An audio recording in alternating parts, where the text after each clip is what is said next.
उत्तराखंड की पहली महिला टेक्निकल अचीवर है 2013 के बाद, सेल्फ मेड महिला टेक्निकल अचीवर। और उनकी अचीवमेंट है कि वो दिल्ली की एनिवर्सरी में आदरणीय किरण बेदी जी के साथ मंच साझा कर चुकी हैं। और उनकी अचीवमेंट है कि वो इस बिजनेस में एक हाउसवाइफ होने के बाद 65 से 70,000 रुपए महीने की इनकम देती है। और उनकी अचीवमेंट है कि पूरे भारतवर्ष में जितनी भी महिलाएं आरसीएम परिवार से जुड़ी हैं, उनमें से जो टॉप 57 कामयाब महिलाएं हैं, उनको अपराजिता के नाम से, अपराजिता शब्द को कितने लोग जानते हैं? आरसीएम बहुत सारे लोग जानते हैं उनको अपराजिता के नाम से। और आई थिंक उत्तराखंड में पहली अपराजिता आदरणीय सुषमा बिष्ट बहन है हमारे बीच में, वो क्या चीज करती है। मेरा नाम सुषमा बिष्ट है। बेसिकली मैं रुद्रप्रयाग डिस्ट्रिक्ट की रहने वाली हूँ। वर्तमान में देहरादून में रहती हूँ और नहीं करना चाहती थी इस बिजनेस को, जबरदस्ती इस बिजनेस में आई हूँ। और मुझे लगता है जो जबरदस्ती धकेला जाता है वही बड़ा काम कर लेता है। 2020 से इस बिजनेस को सीख रही हूँ। मेरी ग्रेट अपलाइन में योगेंद्र रावत भैया, आदरणीय पीपी मैठाली भैया और मेरे ग्रेट मेंटोर, मार्गदर्शक और एक गार्जियन बड़े भाई आदरणीय आशीष वशिष्ठ भैया, जिनकी एजुकेशन में डे 1 से आज तक सीखती आ रही हूँ, उनको भी मैं इस मंच से प्रणाम करती हूँ और जोरदार तालियां चाहती हूँ। उससे ऊपर मेरी ग्रेट अपलाइन में आदरणीय पवन सर, आदरणीय किरण पाल सर, आदरणीय गुलाटी सर, राकेश शर्मा सर, सभी को मैं इस मंच से प्रणाम करती हूँ। और साथियों, यहाँ पे सबने कहा है कि अपना अनुभव शेयर करके हम दूसरों तक पहुंचा सकते हैं। आता मुझे भी कुछ नहीं है, ऐसा मत सोचिएगा कि मुझे बहुत कुछ आता है। बस एक चीज आई है, वो है कि अपलाइन पे विश्वास करना, सिस्टम पे विश्वास करना और खुद पे विश्वास करना, जो सबसे जरूरी है। और एक बात सच बताना चाह रही हूँ साथियों, अगर यहाँ तक पहुंची हूँ तो इसमें जो सबसे बड़ा रोल है वो है आदरणीय आशीष वशिष्ठ भैया। क्योंकि मैंने देखा है आज के युग में ही नहीं, कभी भी हर कोई किसी को अपने से ऊपर नहीं देखना चाहता है, लेकिन भैया का बहुत अथक प्रयास था और मैं उस परमात्मा का शुक्रिया करना चाहती हूँ कि मुझे आदरणीय वशिष्ठ भैया जैसी अपलाइन और गुरु मिले हैं। तो थैंक यू परमात्मा। और मुझे इस सिस्टम में लाने वाली और कोई नहीं, मेरी माँ है और मैं अपने आप को खुश नसीब मानती हूँ कि इस दुनिया में लाने वाली और दुनिया का ये बेहतर सिस्टम देने वाली और कोई नहीं, मेरी माँ है। और मैं अब यही कहती हूँ कि अपने बच्चों को एक अच्छी एजुकेशन और शादी के बाद खूब सारा दहेज देना हर माँ का सपना होता है, लेकिन मेरी माँ तो मुझे हर महीने बढ़ता हुआ दहेज दे रही है। क्योंकि अगर वो मुझे ये बिजनेस नहीं देती तो आज मेरे जीवन में इतने सारे लोग नहीं होते, इतनी सारी खुशियाँ नहीं होते, इतना सारा जो फ्रीडम है वो नहीं होता। बहुत ताकत है इस बिजनेस में, समझने का प्रयास करना। और जिस तरीके से अभी भैया ने कहा था कि मैं भी एक ऐसी सेमिनार में गई थी और बिल्कुल नहीं आना चाहती थी सेमिनार में, और मुझे जबरदस्ती बोला गया है कि मेरा मेडल लेने जाना है वहाँ। और तब मेरी माँ बिगनर की अचीवर बनी थी और मैं जब उस मेडल लेने के लिए सेमिनार में गई थी, वर्षा का प्रोग्राम था और बिल्कुल भी ये नहीं था कि मुझे यहाँ बैठना है। मैं सिर्फ इंतजार कर रही थी कि कब मुझे मेडल मिले और मैं उसे लेके घर जाऊँ, क्योंकि मुझे ना ये सिस्टम समझ में आ रहा था और न ही सिस्टम के लोग। मैं सोचती थी कि ये सिस्टम वही लोग करते हैं जिनका कुछ काम नहीं होता है। और सबसे जो सच्चाई है वो है ज्यादा पढ़ा लिखा होना। जब हम खूब डिग्रियां अपने सर के ऊपर रख लेते हैं, MA BEd हो, UTET CTET सारा क्लियर किया था, कोचिंग सेंटर में पढ़ाती भी थी, ट्यूशन पढ़ाती थी और ऐसा लगता था कि ये सबसे बेहतर प्लेटफॉर्म है, ये सबसे बेहतर लाइफ है। मेरे हस्बैंड आर्मी में सूबेदार के पद पे हैं, अभी ऑन ड्यूटी है। पापा मेरे ऑर्डिनरी कैप्टन रिटायर हैं, ससुर जी मेरे मेजर रिटायर हैं। आर्मी बैकग्राउंड से है, सारे 2 भाई हैं वो आर्मी में। मैं इसलिए बता रही हूँ, बहुत सारी बहनें या बहुत सारों के रिश्तेदार आर्मी कैंटीन वाले होते हैं, वो बस उसी बात का इश्यू लगाते हैं कि हमारे पास कैंटीन की फैसिलिटी है। साथियों सच बता रही हूँ, अगर जरूरत की जिंदगी जीना है तो कैंटीन से सामान लेते रहना, अगर चाहतों की जिंदगी जीना है तो आश्रम में जुड़ना। सूबेदार की वाइफ होकर मुझे वो सपना पूरा कभी नहीं हुआ है जो इस बिजनेस में आके हुआ है। और इस बिजनेस में इतनी ताकत है, मान सम्मान, पैसा, सिक्योरिटी, लोग, तालियां, अपनापन, क्या चाहिए ये आपको डिसाइड करना है। सब कुछ ये बिजनेस दे सकता है। और बस 4 लाइन जरूर बोलूंगी, वो मेरी फेवरेट लाइन लाइन भी है, क्योंकि इस बिजनेस में मुझे बहुत अच्छी लगती है। मैं चलती गई रास्ते मिलते गए, मैं चलती गई रास्ते मिलते गए, राहों के जो कांटे थे वो फूल बनते गए, राहों के जो कांटे थे वो फूल बनते गए। ये जादू था आरसीएम बिजनेस का, ये जादू था मेरी अपलाइन का, वरना इसी राह पे लाखों लोग फिसलते। कहानी सबकी एक जैसी शुरू होती है, सब शुरुआत में ना नुक्कड़ बोलते हैं, लेकिन जैसे जैसे हम इस सिस्टम को सीखने लगते हैं, इस सिस्टम की गहराई को पकड़ने लगते हैं, ये बिजनेस समझ में आने लगता है।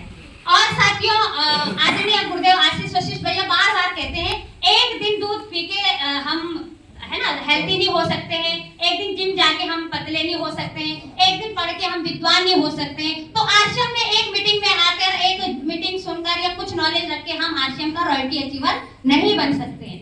हमें यहाँ पर भी उतना ही समय देना होगा जितना हम अपने अदर कामों के लिए देते हैं। और साथियों, आज जो ये मान सम्मान, आज जो ये सब कुछ मिल रहा है, ये मेरी कीमत नहीं है, ये मेरी काबिलियत नहीं है। सच बता रही हूँ, अगर मेरी काबिलियत होती तो 3 साल पहले भी होती। डिग्रियां तो 3 साल पहले भी थी मेरे पास, लेकिन पहले किसी ने पाँव नहीं छुए, पहले किसी ने मालाएं नहीं डाली। ये ताकत किसकी है? Power of RCM business, power of network, मेरी नहीं है। ये कभी कोई गलत मत सोचना कि अगर सुषमा दीदी अच्छा बोल रही है या इनका अच्छा बैकग्राउंड है या इन्होंने पता नहीं कितना सामान बेचा होगा, ऐसा कुछ भी नहीं है। मैं सच बता रही हूँ, इस सिस्टम में जो भी दिल लगा के काम करेगा वो डेफिनेटली आगे बढ़ेगा, क्योंकि वो दिल लगाने का बिजनेस है। दिमाग का बिजनेस तो है ही नहीं, दिमाग वाले तो इस बिजनेस में आकर ही फेल हो जाते हैं, क्योंकि वो हिसाब किताब लगाना शुरू कर देते हैं कि मेरे अपलाइन का कितना मिल रहा है, ये कितना आगे जा रहा है, ये प्रोडक्ट इतना महंगा क्यों है। मैं यही कहूंगी, इस बिजनेस में अगर कामयाब होना है, 3 चीजों के ऊपर कभी डाउट मत करना। पहली चीज है खुद के ऊपर, जब तक खुद के ऊपर डाउट रहेगा कुछ भी बड़ा काम नहीं कर पाएंगे। दूसरा है अपने प्रोडक्ट के ऊपर, लाते तो है घर पे, लेकिन अगर उन प्रोडक्टों के ऊपर आपको डाउट रहेगा कभी भी बड़ी अचीवमेंट नहीं आ सकती है। और तीसरा है अपनी अपलाइन के ऊपर, वो अपलाइन भगवान जैसी होती है, बाकी दुनिया का मुझे नहीं पता, लेकिन एकमात्र आरसीएम बिजनेस ऐसा है जहां पे हर एक अपलाइन ये चाहती है कि मेरी डाउनलाइन की ग्रोथ हो। क्यों? क्योंकि उस डाउनलाइन के ग्रोथ में कहीं ना कहीं उस अपलाइन का भी स्वार्थ होता है, ये सच बात है। और साथियों, क्यों ना उस डाउनलाइन को बढ़ाया जाए, जब उसके बढ़ाने से हमारा भी चेक बढ़ता है। बाकी दुनिया क्या करती है? टांग खींचने का काम करती है, कहीं हाथ नहीं खींचा जाता है। एकमात्र ऐसा प्लेटफॉर्म जहां पे आपको विश्वास करना होगा अपनी अपलाइन के ऊपर। क्यों? क्योंकि वो आपका कभी बुरा नहीं चाहेगा। डाउनलाइन का बुरा करने का मतलब सही यही होगा कि अपनी जोड़ों पे दीमक लगाना। अपने अपलाइन के ऊपर हमेशा विश्वास रखिएगा, क्योंकि वो अपलाइन को पता है कि अगर उसका डाउनलाइन आगे नहीं बढ़ेगा तो वो भी आगे नहीं बढ़ेगा। लेकिन इसमें एक पॉइंट आपको जरूर नोट करना है, इस चीज को बिल्कुल ईगो में मत रखिएगा कि हमारे अपलाइन का काम है हमें आगे बढ़ाना, है ना। हम तो कुछ भी नहीं करेंगे, अपलाइन में तभी बढ़ना है जब हम बढ़ेंगे। याद रखना, बाप एक होता है, बेटे अनेक होते हैं। अपलाइन को कई सारी डाउनलाइन मिल जाएगी आगे बढ़ाने के लिए, लेकिन आपको अपलाइन नहीं मिलेगी। ये जरूर याद रखना। याद रखना, जब आपकी अपलाइन आपके पीछे हाथ धो के पड़ी हो ना, तो याद रखना आप खुशनसीब हो। आप खुशनसीब हो, इस समय आपका फोकस, आपकी अपलाइन का फोकस आपके ऊपर है। तो ये जरूर, क्योंकि इस बिजनेस में ज्यादा सीखने लायक कुछ भी नहीं है। सबसे जरूरी है हमारा रिलेशन, हमारी कनेक्टिविटी। यहाँ ज्ञानी तो टिकते ही नहीं है। जब तक मेरा भी ज्ञान अपना रखा हुआ था, 6 महीने तक एक भी ज्वाइनिंग नहीं हुई। क्यों? क्योंकि वो कुछ पुराने ज्ञान पे हो रही थी कि मुझे बहुत आता है।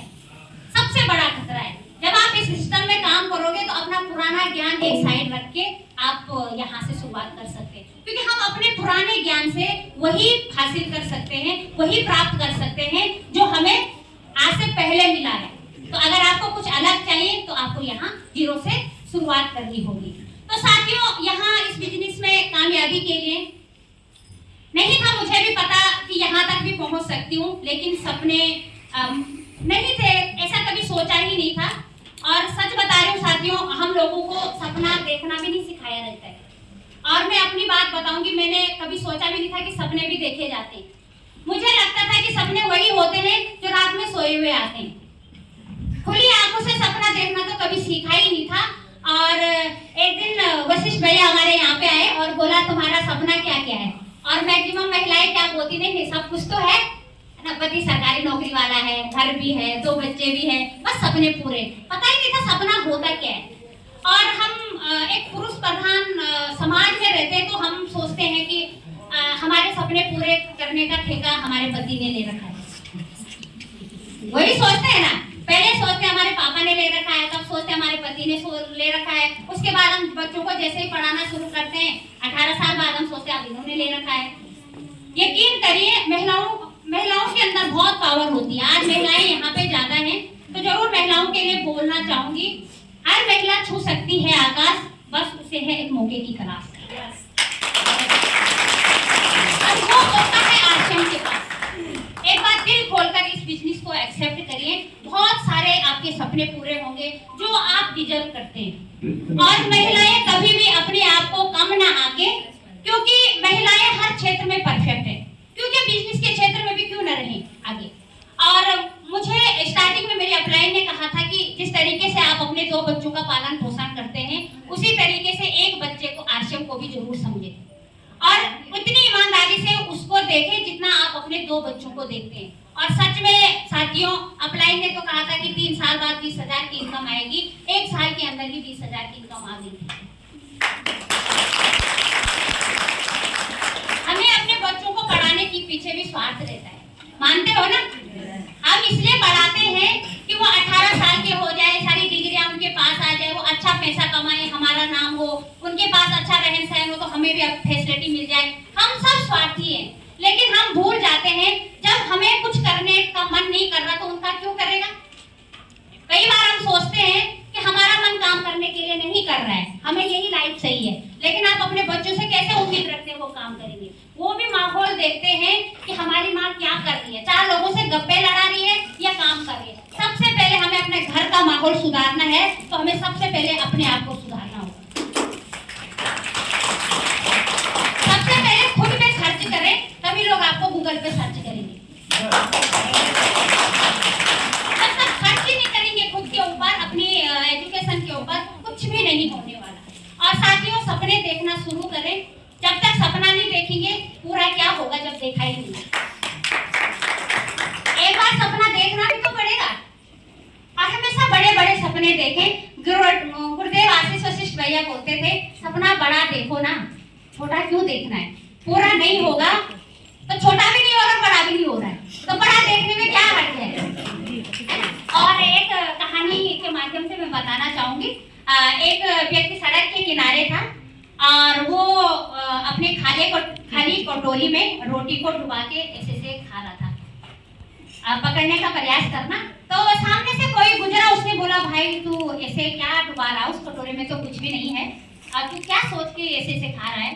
तो उसने बोला भाई देखो मेरे पास कुछ भी नहीं है खाने के लिए, सूखी रोटी है और मैं इमेजिन कर रहा हूँ कि इस कटोरी में दाल है और मैं दाल में डुबा के रोटी खा रहा हूँ। तो उसने बोला यार जब तू इमेजिन कर रहा तो दाल मखनी कर, पनीर कर, तो दाल को क्यों कर रहा है। तो साथियों, सपने ना हमेशा बड़े देखो, बड़े सपने देखेंगे तभी छोटे पूरे होंगे। हम सपना ही नहीं देखते हैं तो पूरा कहाँ से होगा। तो सपना जरूर देखें। और जीवन में हम बहुत बार निराशा भी आती है, बहुत सारे लीडर होंगे, काम करते करते थकान भी महसूस होती है, ऐसा लगता है कि अब हमसे नहीं होगा। याद रखिए, जब जब आपको ऐसा लगेगा कि अब हमसे नहीं होगा, वहीं से शुरुआत होती है। क्योंकि परमात्मा भी हमें एक बार ठोकता है, बजाता है कि ये कामयाबी लायक है कि नहीं है, कहीं मैं गलत इंसान को कामयाब तो नहीं बना रहा हूँ। वो भी हमें परखता है और हम छोटी सी विषम परिस्थितियां आती हैं, हम रास्ता बदल देते हैं। ऐसा नहीं है कि परिस्थितियां मेरे साथ नहीं आई हैं, जो छोटे छोटे बच्चे थे, सारा काम घर का करना पड़ता था, बस यही सोचा कि अगर हम अपना वेस्ट टाइम को इन्वेस्ट में डालेंगे तो डेफिनेटली बड़ा काम कर सकते हैं। सरकार को भी मेरे लिए नौकरी नहीं बची हुई थी, कभी नहीं थी, और मैं शुक्रिया चाहती हूँ आश्रम का, वो सबको रोजगार दे सकता है, हर एक व्यक्ति को रोजगार दे सकता है। आप कैच करने की हिम्मत को रोको। जिस सरकार को सुषमा बिष्ट को 20,000 की नौकरी देने के लिए भी नहीं थी बस की, आज से हमने 70,000 पर मंथ की इनकम कर दी। हम सरकार के भरोसे कि कब नौकरी आएगी, कब पैसा आएगा, कब हमारा भविष्य बनेगा। और अभी किसी ने बताया था कि नौकरी में, तो साथियों नौकरी से कभी सपने पूरे नहीं होते, ये मैंने देखा है, क्योंकि बचपन से ही पापा नौकरी में थे, हस्बैंड नौकरी में थे। नौकरी से कभी सपने पूरे नहीं होने वाले, क्योंकि नौकरी वाले की नौकरी तो कभी बढ़ती नहीं है। ऊपर से आता है एक और नीचे से जाते हैं 4-4 लोग, कमाने वाला एक, खाने वाले 4, नौकरी कहाँ से बनेगी? तो जरूर फोकस करें बिजनेस के ऊपर। और ऐसा नहीं है कि और बिजनेस में पैसा नहीं है, लेकिन याद रखिए और बिजनेस में टाइम लगाना पड़ेगा, इन्वेस्टमेंट लगाना पड़ेगा, जो एक आम इंसान के पास नहीं रहता है। जीरो से और फ्री इन्वेस्ट करके अगर हम इस बिजनेस में बड़ा काम कर सकते हैं तो क्या बुरा है।